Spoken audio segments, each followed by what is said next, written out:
The Israeli military has confirmed it's taken control of the corridor between Egypt and southern Gaza, giving Israel effective authority over the Palestinian territory's entire land border. Spokesperson Daniel Hagari said the Philadelphia corridor had served as an oxygen line for Hamas, and the militants had used it to smuggle weapons into Gaza.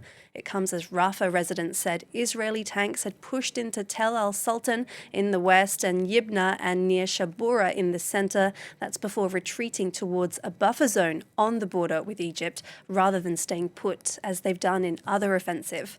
A little earlier, we spoke to France 24's Rob Parsons in Jerusalem.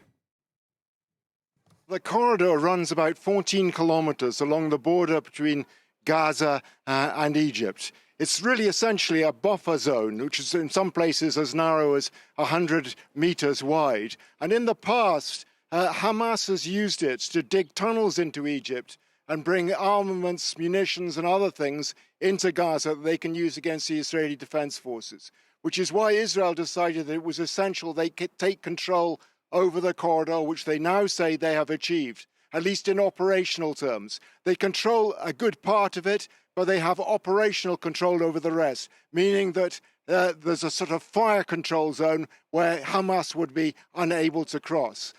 Egypt, for its part, says that the Israeli claim that they have found Hamas tunnels is false, that they themselves, and Egypt has controlled this area over the last 20 years or so, had destroyed the tunnels.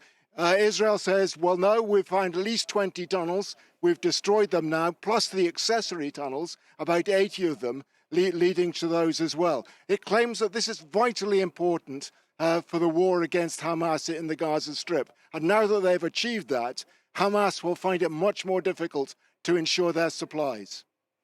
And on Wednesday, we heard from Israel's national security advisor, who said that the war is likely to last through to the end of the year. Tell us about that.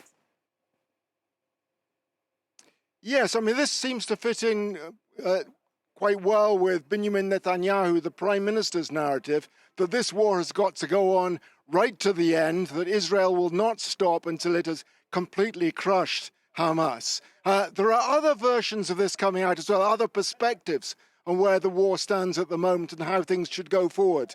The chief of staff of the Israeli army, Herzl Halevi, said just yesterday, Wednesday, that the IDF, the Israeli Defense Forces, has now achieved 80% of its goals, and that as for the remaining 20%, perhaps the IDF can make a pause for now to focus its attention on getting a ceasefire so that the hostages can be released.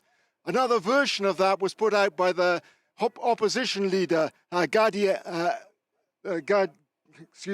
Eisenkot, who's a member of the four-man war cabinet.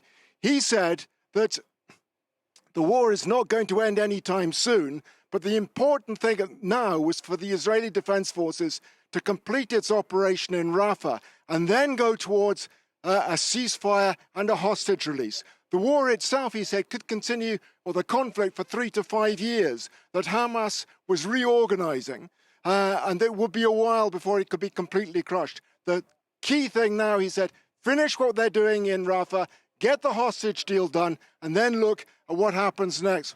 How long it will take to defeat Hamas definitively, and then after that, how long it will take to form an effective government in Gaza. Something, he said, which could take even longer still.